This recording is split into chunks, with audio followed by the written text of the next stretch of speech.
Hi everyone, আসসালামু আলাইকুম। আজকে আমি আপনাদের সঙ্গে শেয়ার করব হাঁসের মাংসের কষা রেসিপি, অর্থাৎ ভুনা রেসিপি। অনেকে এটাকে হাঁসের মাংস ভুনা বলে থাকেন, আবার অনেকে এটাকে হাঁসের মাংস কষা রেসিপিও বলে থাকেন। তো চলুন আপনাদের সঙ্গে শেয়ার করব আজকের রেসিপি। আমি এখানে হাঁসের মাংস নিয়ে নিয়েছি প্রায় 1 কেজি। আমি 1 কেজি পরিমাণের হাঁসের মাংস নিয়ে নিয়েছি আজকের রেসিপির জন্য, এবং আপনাদের সঙ্গে শেয়ার করব 1 কেজি পরিমাণ হাঁসের মাংসে কতটা মশলা লাগতে পারে বা কতটুকু মশলা দেওয়া উচিত। আমি এখানে 3টে মাঝারি সাইজের পেঁয়াজ কুচি নিয়ে নিয়েছি এবং নিয়ে নিচ্ছি স্বাদ মতো লবণ, 1 টেবিল স্পুন হলুদের গুঁড়ো, এবং নিয়ে নেব এখানে 1.5 টেবিল স্পুন লঙ্কার গুঁড়ো, 1 টেবিল স্পুন জিরের গুঁড়ো, হাফ টেবিল স্পুন দিচ্ছি গরম মশলার গুঁড়ো। এরপরে দিচ্ছি 1 টেবিল স্পুন কাশ্মীরি লাল লঙ্কার গুঁড়ো, 1 টেবিল স্পুন ধনিয়ার গুঁড়ো। এরপরে দেব আমি 1 টেবিল স্পুন রসুন এবং 1 টেবিল স্পুন দেব আদা। আমি এগুলো 1 টেবিল স্পুন করেই দিয়েছি। এরপরে আমি দিয়ে দেব 3 টেবিল স্পুন সরিষার তেল। আমি এখানে সরিষার তেল ব্যবহার করেছি। আপনারা চাইলে অন্য যে কোনো রান্নার তেল ব্যবহার করতে পারেন, কিন্তু যখন এখানে সরিষার তেল ব্যবহার করা হয় এখান থেকে খুব সুন্দর একটা স্মেল আসে, আর রান্নাটাও যেন ভালোই লাগে। তাই আমি এখানে 3 টেবিল স্পুন পরিমাণ সরিষার তেল ব্যবহার করেছি। এবং এরপরে এটা আমি খুব ভালোভাবে মেখে নেব। প্রত্যেকটা মাংসের গায়ে যেন মশলাটা খুব সুন্দরভাবে মেখে যায়, সেই দিকটা খুব ভালোভাবে খেয়াল রাখবেন। আমি মশলাটা খুব ভালোভাবে মেখে নিয়েছি এবং এরপরেই আমি মাংসটা ঢাকা দিয়ে এটাকে ওভেনে বসিয়ে দিচ্ছি। ওভেনে বসিয়ে দেওয়ার পরে হাই আঁচে আমি প্রায় 15 থেকে 20 মিনিট পর্যন্ত জাল দেব।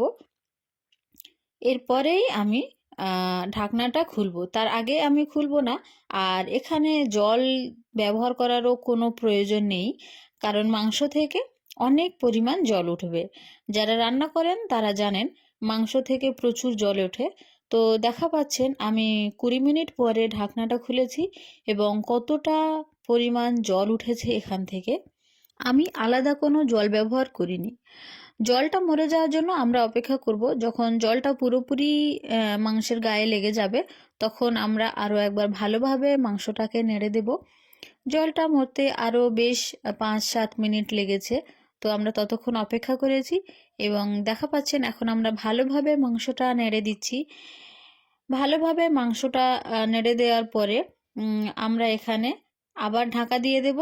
বেশ কিছুক্ষণ আমরা আরও 5 মিনিটের জন্য এটাকে ঢাকা দিয়ে দিচ্ছি। তো আমাদের প্রায় 30 মিনিটের উপরে রান্না হয়ে গেল। আর এখানে আমি এখনো পর্যন্ত কোনো এক্সট্রা জল ব্যবহার করিনি এবং এক্সট্রা কোনো রকম মশলা ব্যবহার করব না। যা মশলা দেওয়ার আমি প্রথমেই সব মশলা দিয়েই মাখিয়ে নিয়েছি এবং এখনো পর্যন্ত কোনো জল আমি দিইনি। তো চাপা দিয়ে আমি আরও 10 মিনিট রান্না করলাম। তো দেখা পাচ্ছেন আরও প্রায় 10 মিনিট রান্না করার পরেও আমাদের এখনও জলের প্রয়োজন পড়েনি। এখন আমার আঁচটা আছে মিডিয়াম ফ্লেমে।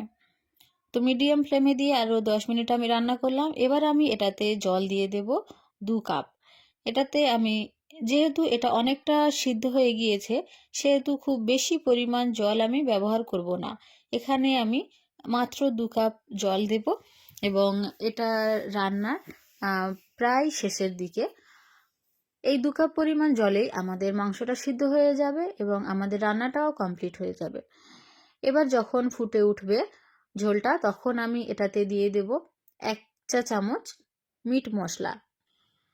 মিট মশলা রান্নাতে দিলে যেন রান্নার স্বাদটা কিছুটা বেড়ে যায়। আপনারা অনেকেই মিট মশলা পছন্দ করেন না, সেক্ষেত্রে আপনারা মিট মশলাটাকে স্কিপ করতে পারেন, সেটাতে কোনো অসুবিধা হবে না। আমি মিট মশলাটা ব্যবহার করি। তো আমি ঢাকা দিয়ে রান্না করলাম আরও বেশ 20 মিনিটের মতো মিডিয়াম ফ্লেমে। মিডিয়াম ফ্লেমে আমি ঢাকা দিয়ে আরও 20 মিনিট রান্নার পরে ঢাকাটা খুললাম। দেখা পাচ্ছেন কত সুন্দর একটা কালার চলে এসছে, আর মাংসটা খুব সুন্দরভাবেও সিদ্ধ হয়ে গিয়েছে।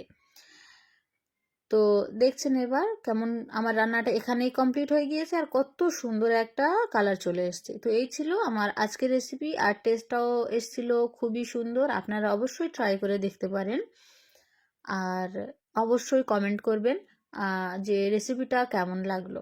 আর আজকে ভিডিও এই পর্যন্ত।